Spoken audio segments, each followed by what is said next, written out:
your leadership makeup after you lose a guy that's so, I guess, revered in that regard like Bo?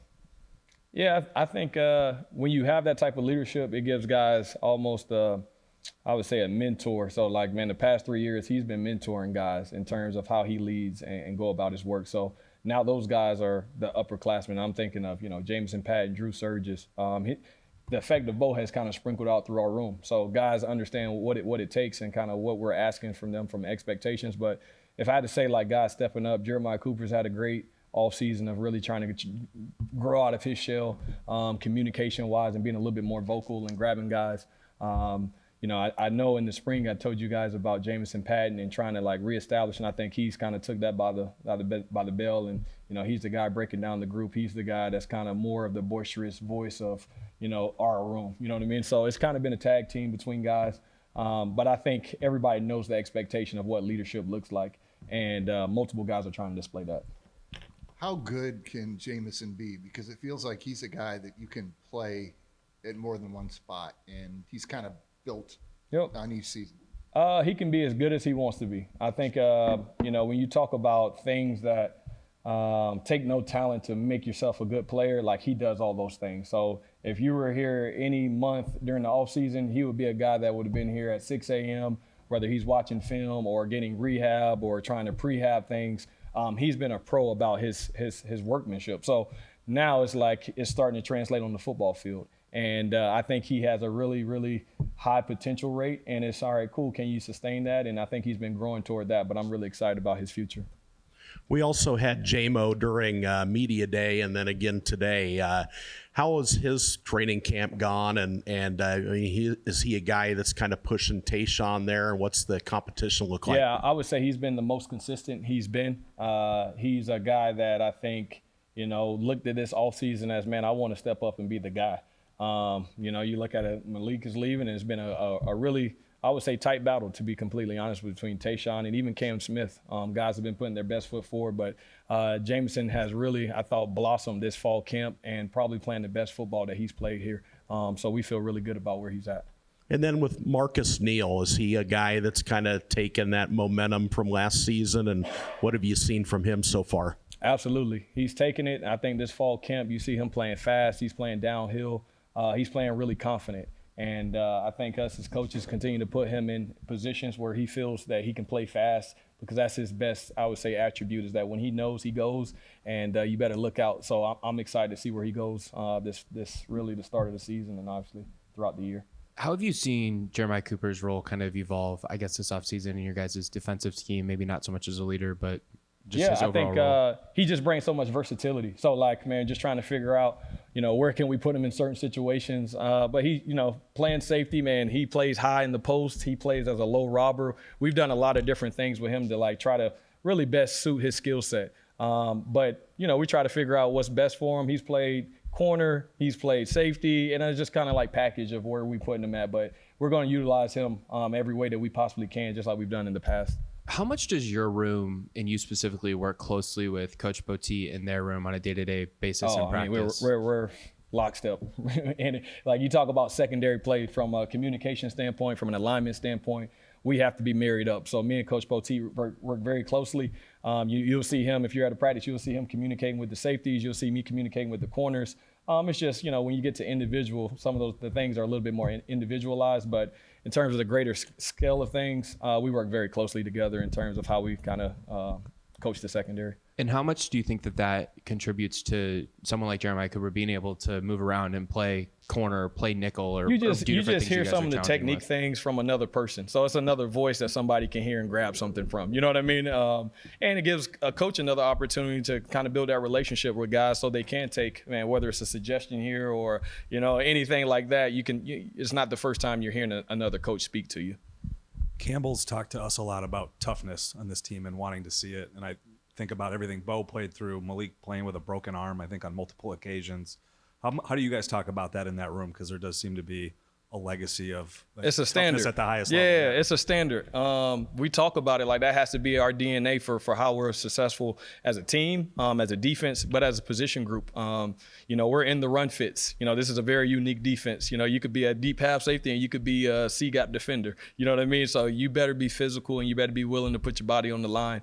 But I think that's just the standard of how we operate. And, when you see guys – you see Bo running out there. You see Malik with a cast on. It rubs off on guys where it's like, man, if he can do it, I can do it. And I think that's just kind of been how it's been the past few years. Coach, what is it specifically about Jeremiah's skill set that would make him a good cornerback? I think he's a great safety. I think he's a great defensive back. And you look at Jalen Ramsey for the Steelers. You hear them talking about it. He's playing inside, outside. He's playing some safety. And I think when you have a guy that has the hips, the speed, you just try to put him in the best situation that you can put him in. But yeah, I think he just has short area quickness. If you look at like just a skill set, his short area quickness, his change of direction. He has top end vertical speed, and then he has a really good just awareness in zone coverages, and that's why you've been able to see him make some plays on the ball is because he's really savvy. So he does a lot of really good things.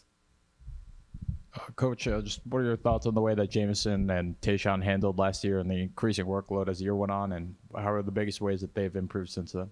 Yeah, I think I would say their first 2 years, they've probably been in like a pupil role. Like, man, you had Malik, and they've just kind of been like understudies, I guess, if that's the best way. So now that it's kind of Malik is out and it's kind of been like clearing for these guys to kind of take the next step. So now they don't want to just like they want to bring guys in to meet. Like I think Jamison, we had the day off yesterday, but he's having his own position meeting with guys in here at 10 o'clock in the morning on an off day. So that just kind of lets you speak about just the volume of leadership that they both have taken.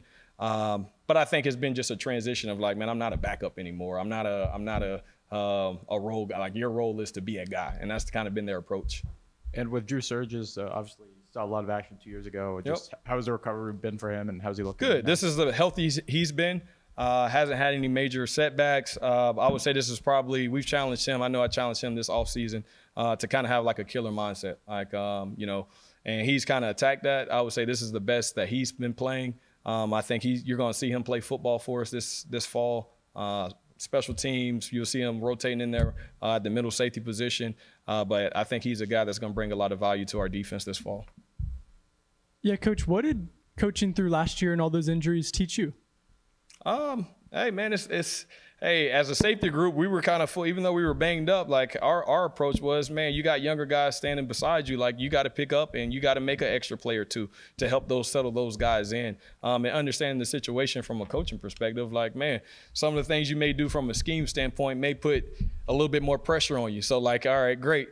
Our guys had to kind of rise up and figure out, like, man, some things we were doing situationally, call-wise, whatever that may be, like, they had to kind of rise their sense of urgency up. And as a coach, it's the same thing. Like, man, what can you do with the 11 guys you have on the field to, like, be the best defense possible? And I think last year was kind of like, all right, we had to do things to figure it out. And on Saturday, the guys were able to go execute that. And they took it as a, kind of a chip on the shoulder of, like, how good can we be to help the rest of the team, rest of the defense? That was kind of the mindset.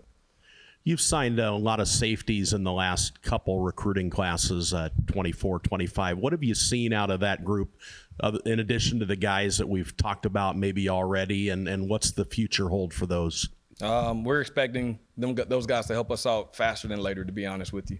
You think about obviously Marcus Neal. You talk about Carson Van Denter. He's a transformed guy. I've always talked to him as like kind of a wild man, you know what I mean? And now he's been really consistent. But he can run, he can jump, he can tackle. I expect to see him play for us. Kyjon Cummings, another guy that you guys probably don't know, he's explosive athlete, does a lot of different things. So it's a good problem to have that you got a lot of young guys that are like biting in the heels of people and challenging guys. So this is probably the most competitive it's been from a younger standpoint of guys pushing the upper guys, to be completely honest with you, which is a great, I wouldn't call it a problem, man, but it's a good feeling to know that guys are coming in and able to help you out faster than later. Building off of Kyjon, what specifically about his skill set made the position change? Yeah, he's a dynamic athlete. If you were to go back and watch his high school tape, you would see him playing all positions, really good with the ball in his hands. Last year he was the offensive scout team player of the year. We were low on receivers, and we knew he could catch punts and do stuff and he went out there for like one practice and was like, "Oh, who's this kid catching?" And it's like, all right, well, just keep him there because he'll probably give us some of the best looks, right? And he just kind of took off, and it was like, all right, where can we put this kid to kind of get the same output of what we've seen him on the offensive standpoint? And he's been around the ball. But he's a dynamic kid. He 0 to 60. You would see that he's very quick, straight line speed. I want to say he's like a 10-6 kid, but he's also 205 pounds, so he's a physical kid as well. But he kind of reminds me of a personality of like Malik. He's gonna bring some stuff to him, and he got like a lot of energy, a lot of juice about himself. So I'm really excited about what he can bring to the table.